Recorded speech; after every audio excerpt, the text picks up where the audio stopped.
প্রেম করে বসে বসে নারী পুরুষ একসাথে। আমি ইমাম মেহেদী বলে গেলাম, আমি ইমাম মেহেদী বাংলা গান গাই।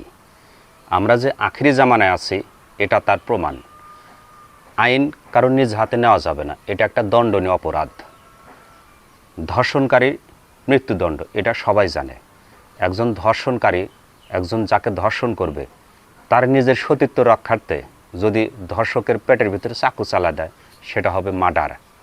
এটা আইনের কথা, এটা হবে মার্ডার, তারও মৃত্যুদণ্ড।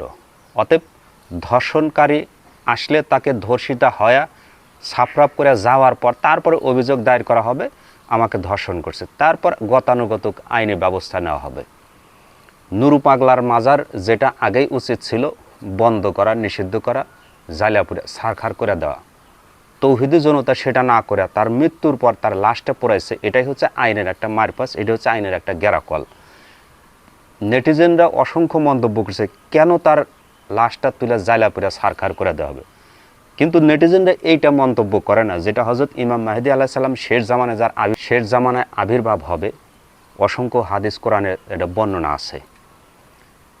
খানায় কাবা, পৃথিবীর 200 কোটি মুসলমান প্রত্যেকের মনে ইচ্ছা জাগে যে আমি কাবা শরীফ তপ করব, অথচ সেই কাবা নুরু পাগলা দল একটা তৈরি করছে।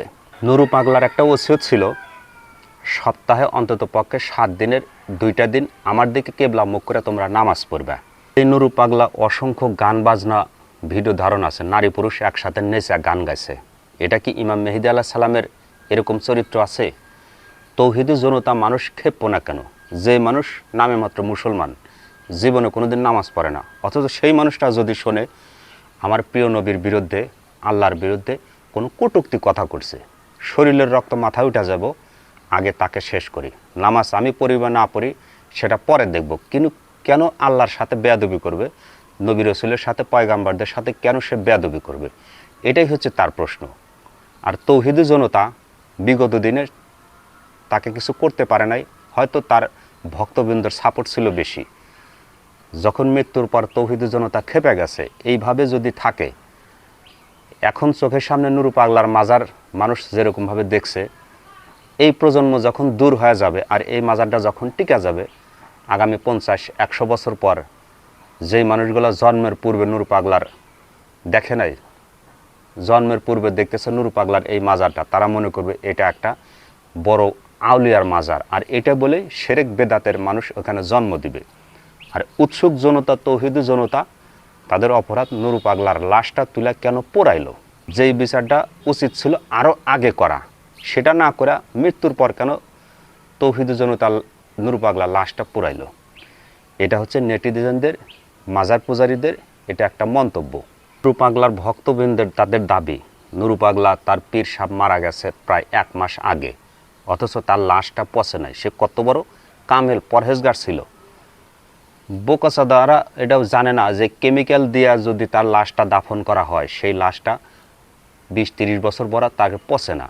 ইন্দোনেশিয়া অসংখ্য গোষ্ঠী আছে, তাদের মৃতদেহটা কেমিক্যাল দিয়ে তাদের রাখে, সংস্কার করে রাখে, এখনও চামড়া ঠিক আগের মতোই আছে। অথচ নুরু পাগলার ভক্তবৃন্দরা এটা বুঝতে চায় না। তারা বুঝতে চায় নুরু পাগলা একজন পরহেজগার এবং আল্লাহর আউলিয়া ছিল, যার কারণে তার লাশটা এখনও পচে নাই, লাশটা ওইরকমভাবেই আছে। নুরু পাগলার লাশ পোড়ানো কেন্দ্র করে 5 জনকে গ্রেপ্তার করা হয়েছে।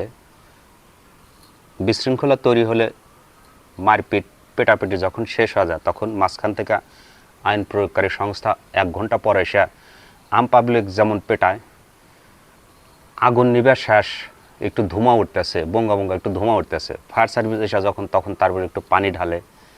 যেটা উচিত ছিল আরও আগে বেদাতি কুফরি কর্মকাণ্ড চালানোর সময় উচিত ছিল তাকে বন্ধ করা।